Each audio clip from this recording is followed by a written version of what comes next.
suntukan ang gitgit ng Sa irambulang katiyan, manos ang dalawang grupong mga estudyante sa Lapu-Lapu City.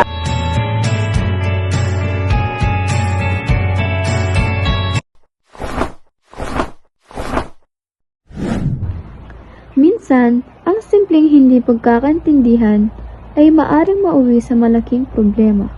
Sa halip na pag-usapan, pinili nilang magalit at dito nagsimula ang kanilang away.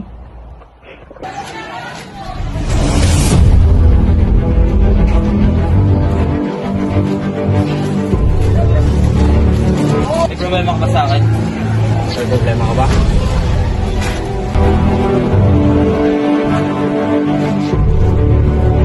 Hoy! Huwag kayong mag-away! Baka may masaktan! Tama. Ang pananakit sa isang tao ay maaaring magdulot ng indayin natin. Lumayo muna kayo sa isa't isa at mahal. Kaya kayo nang malalim.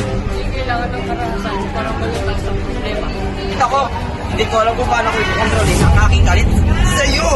Sa'yo ramdaman mo kaysa manakit. Ayo Alex, pasensya na. Pero dapat hindi ko yung ginawa sa iyo. Oops!